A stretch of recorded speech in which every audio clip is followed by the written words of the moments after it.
Bonjour, bienvenue dans une nouvelle capsule où je vais faire le développement d'un fichier RAW. Aujourd'hui, le fichier nous provient de Serge Tonon.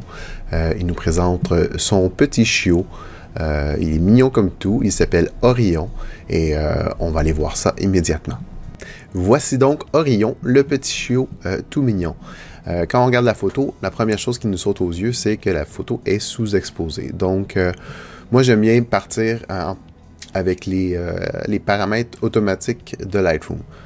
Les tonalités automatiques, bing, on se ramasse tout de suite dans quelque chose qui est un peu plus normal. C'est sûr qu'il y a toujours place à amélioration et c'est ce qu'on va faire, mais ça nous donne un bon point de départ. Il y a aussi parfois la balance des blancs. J'aime bien la contre-vérifier avec la version automatique pour voir s'il y a des grosses différences. Donc si je viens essayer la automatique, on voit que en utilisant l'automatique, l'image devient un peu plus froide. J'aime un peu moins ça, donc je vais rester avec celle qui était à la prise de vue, donc la version telle quelle.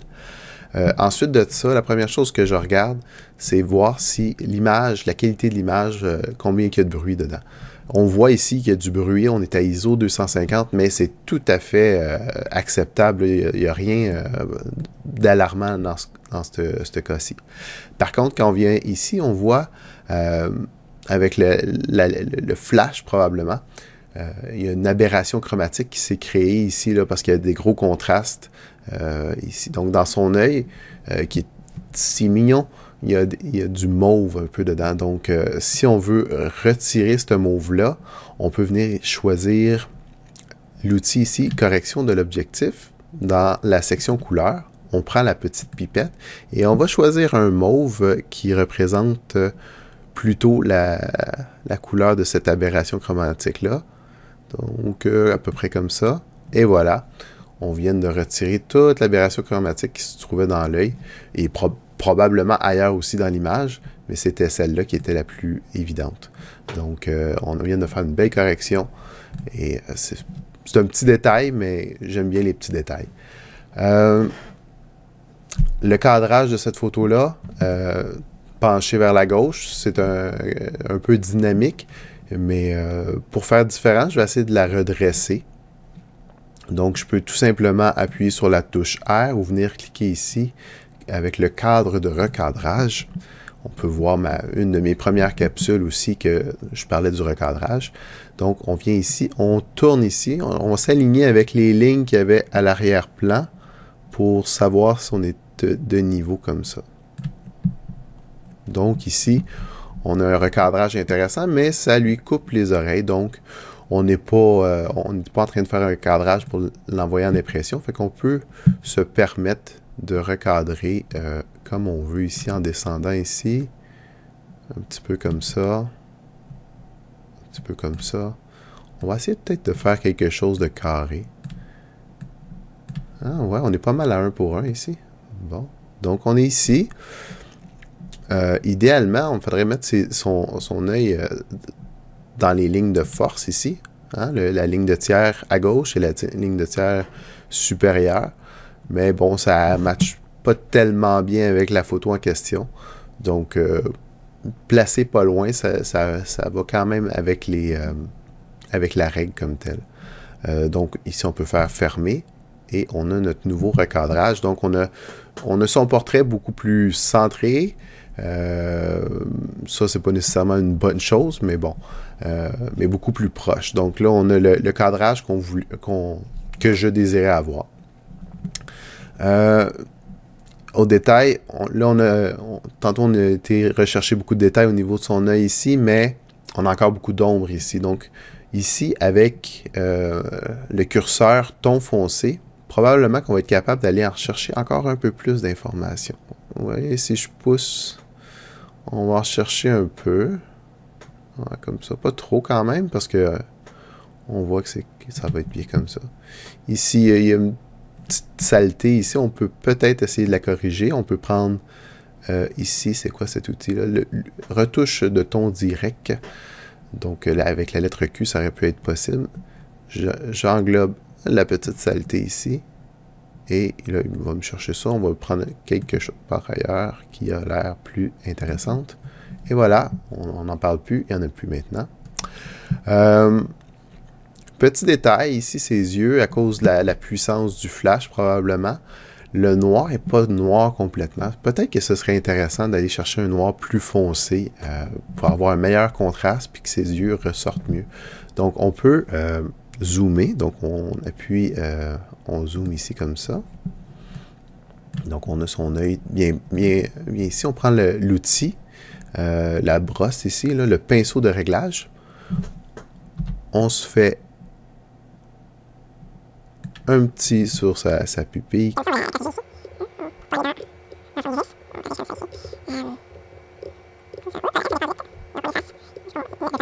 Et puis là, on peut repeser sur la lettre O pour juste voir ce qu'on a. Donc, on peut baisser l'exposition, tout simplement. En baissant l'exposition, on obtient un noir beaucoup plus foncé dans son œil. On ne veut pas nécessairement pousser ça au maximum, ça ne fait pas naturel, là. Mais on peut le baisser quand même pas mal pour avoir un œil un peu plus noir, puis il conserve quand même les reflets du flash, qui est intéressant. Ensuite, on peut essayer de faire la même chose de l'autre côté rapidement.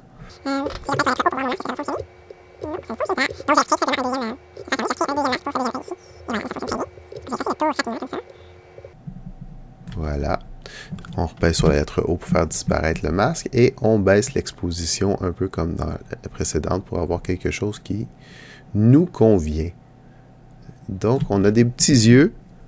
Voilà, je vais faire fermer. On a des petits yeux un peu plus perçants, disons. On va revenir comme ça.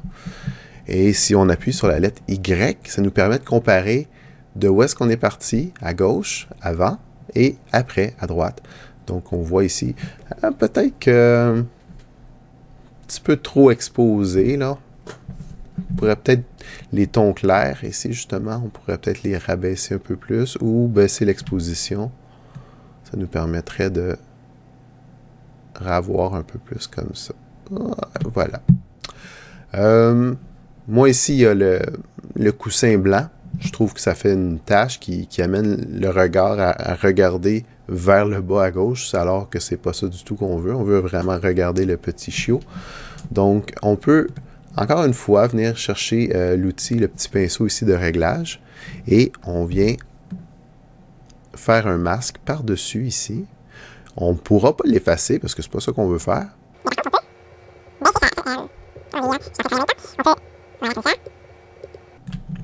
On peut baisser son exposition.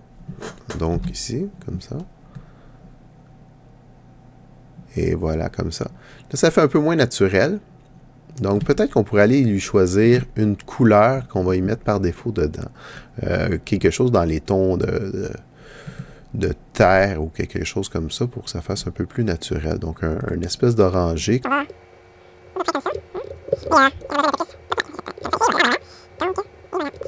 Qu'est-ce qu'il reste à faire?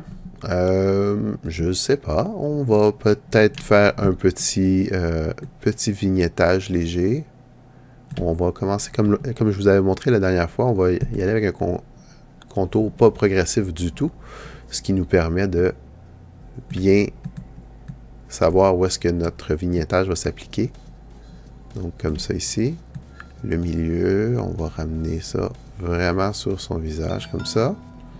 Ensuite, on va retourner à notre contour complètement progressif et on va enlever le gain. On va le mettre à, généralement, là, dans les moins 15, moins 20, ça donne quelque chose d'assez réaliste. Voilà qui, d'après moi, qui fait le tour de la question pour le petit Orion.